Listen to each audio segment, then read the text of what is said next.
සුබ දවසක්. අපි අද කතා කරන්න බලාපොරොත්තු වෙන්නේ අපේ මේ සතියේ පැවැත්වෙන, ඒ කියන්නේ ඔක්තෝබර් 17 පැවැත්වෙන අපේ ස්ටුඩන්ට්ස් සෙෂන්ස්, එහෙම නැත්නම් Ruhuna art students annual sessions, කෙටි නම කිව්වොත් රසාස් 2025 සම්බන්ධයෙන්. මේ වසරේ අපි රසාස් පවත්වන්නේ 10 වෙනි වතාවට. මෙහි ආරම්භය තමයි 2016 වර්ෂය. ඒ වෙනකොට ලංකාවේ කිසිදු රාජ්‍ය විශ්වවිද්‍යාලයක උපාධි අපේක්ෂකයන් වෙනුවෙන් කොන්ෆරන්ස් එකක්, එහෙම නැත්නම් මේ කියන අපි කියන ඇකඩමික් කොන්ෆරන්ස් කියලා අධ්‍යයන සැසියක් පවත්වලා නැහැ. එතකොට ඒ හේතුව නිසා 2016 රුහුණ විශ්වවිද්‍යාලයේ මානව ශාස්ත්‍ර හා සමාජීය විද්‍යාපීඨයේ එවකට සිටි පීඨාධිපතිවරයා මහාචාර්ය එස් වාව්වගේ මහතා අදහසක් ගෙනාවා. මේ කියන උපාධි අපේක්ෂකයන් වෙනුවෙන් අපි අලුත් වැඩසටහනකට යමු. මේ විදිහ ඔවුන්ගේ ඉතාම ආධුනික මට්ටමේ තියෙන පර්යේෂණ ඉදිරිපත් කිරීම සඳහා අපි අවස්ථාවක් දෙමු කියලා. එතකොට එතැන් පටන් 2016 වර්ෂයේ පටන් නොකඩවා අවුරුදු 10ක් මේ වන විට අපි මේ රසාස් කොන්ෆරන්ස් එක, එහෙම නැත්නම් මේ කියන අධ්‍යයන සැසිය පවත්වලා තියෙනවා. එතකොට මෙවර අපි 10 වෙනි වතාවට තමයි මේ කියන සැසිය පවත්වන්නේ. මෙවර මේ අධ්‍යයන සැසිය සංවිධානය කරන්නේ රාජ්‍ය ප්‍රතිපත්ති අධ්‍යයනාංශය, මානව ශාස්ත්‍ර හා සමාජ විද්‍යාපීඨයේ අපේ සියලුම අධ්‍යයනාංශ 10ක් තියෙනවා. ඒ සියලු අධ්‍යයනාංශවල සහයෝගය ඇතිව අපි මෙවර රාජ්‍ය ප්‍රතිපත්ති අධ්‍යයනාංශය විසින් මෙම සැසිය සංවිධානය කරනවා. මේක ඇත්තටම විශාල අභියෝගයක් එක් අතකින්. මොකද ශිෂ්‍යාවන් අපි මේ වෙනකොට මේ කියන ශිෂ්‍යාවන් සියලු දෙනාම ජෙනරේෂන් Z, එහෙම නැත්නම් ජෙන් Z එකට අයත් පිරිසක්. ඔවුන්ව පර්යේෂණ සඳහා පෙළඹවීම ටිකක් අමාරු කාර්යයක්. ඒ වගේම තමයි ඒ අය ලිවීමට ටිකක් කම්මැලි. එතකොට මේ අභියෝග එක්ක අනිත් පැත්තෙන් අපිට එන අභියෝගය තමයි මේ වගේ සැසියක් පවත්වන්න විශාල වියදමක් යනවා.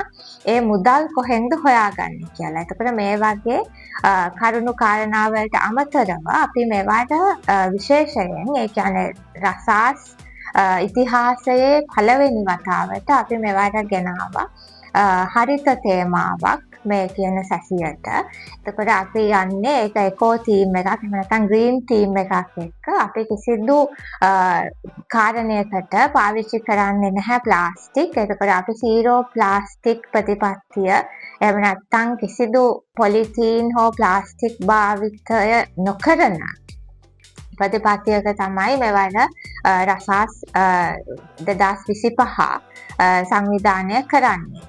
එතකොට අපේ කිසිදු මේ කියන කොන්ෆරන්ස් පැක් එකට, ඒ වගේම ආහාර පාන ලබා දීමේදී මේ කිසිදු අවස්ථාවක අපි ප්ලාස්ටික් භාවිතයෙන් තොර වීමට තමයි අදහස් කරන්නේ. සහායක අපි අකුරටම ක්‍රියාත්මක කරන්න බලාපොරොත්තු වෙනවා. ඒ වගේම තමයි මේ පාර තවත් විශේෂත්වයක් වුණා. මේ තරම් කාලයක් අපි රසාස් පවත්වනකොට අපි යම්කිසි ආකාරයක කමිටු ගණනාවක් පත් කරලා ඒ කමිටු වලට බාර දුන්න එකක් තමයි මුලින්ම ඊමේල් ඇඩ්‍රස් එකක් හදන්න, එහෙම නැත්නම් විද්‍යුත් ලිපිනයක් හදන්න. ඒ විද්‍යුත් ලිපිනය තමයි අපි එවන්න කිව්වේ ළමයින්ගේ මේකේ ඉදිරිපත් කිරීම වල සංක්ෂිප්ත.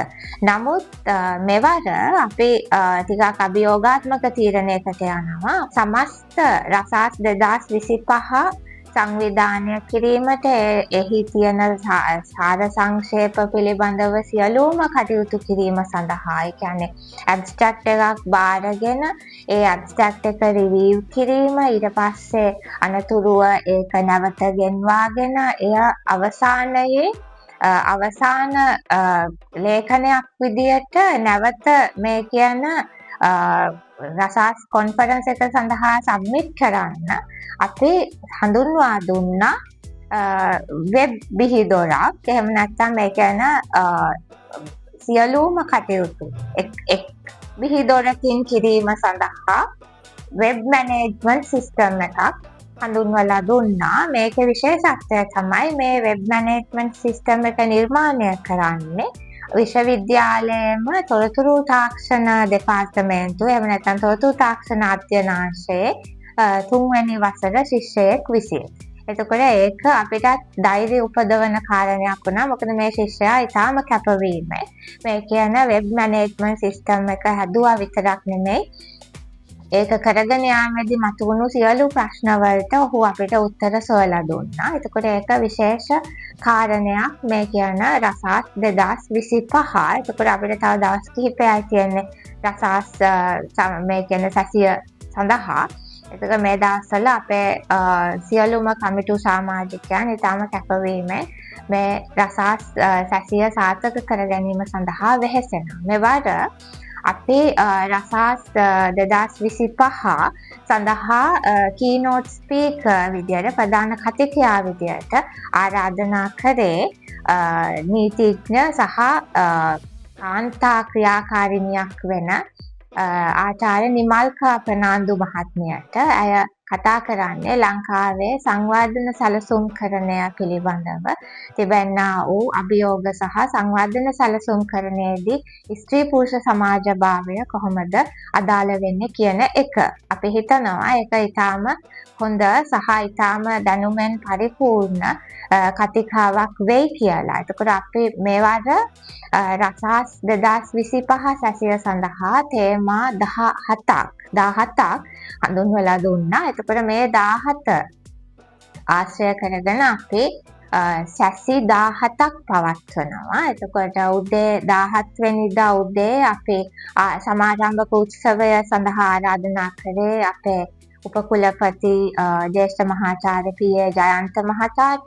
එතකොට මානව ශාස්ත්‍ර හා සමාජීය විද්‍යාපීඨයේ පීඨාධිපතිවරයා අංශ ප්‍රධානවරු සහ ආචාර්යවරු ඇතුළු බොහෝ පිරිසක් මේ සඳහා සහභාගී වෙයි කියලා අපි හිතනවා. අපේ ප්‍රධානම බලාපොරොත්තුව තමයි ශිෂ්‍ය ශිෂ්‍යාවන් විශාල පිරිසක් මේට සහභාගී වීම. මොකද මේක ඒ අයගේ සැසිය ඔවුන් වෙනුවෙන් තමයි මේ උපාධි අපේක්ෂක ශිෂ්‍ය ශිෂ්‍යාවන්ගේ පර්යේෂණ හැකියාව වර්ධනය කිරීම, ඔවුන්ගේ පර්යේෂණ සඳහා යම්කිසි දිරිමත් කිරීමක් ලබා දීම තමයි මෙහි ප්‍රධානම අරමුණ වෙන්නේ. ඒ නිසා අපි බලාපොරොත්තු වෙනවා ශිෂ්‍ය ශිෂ්‍යාවන්ගේ ඊටාම හොඳ සහභාගීත්වයක් මේ කියන සැසිය සඳහා.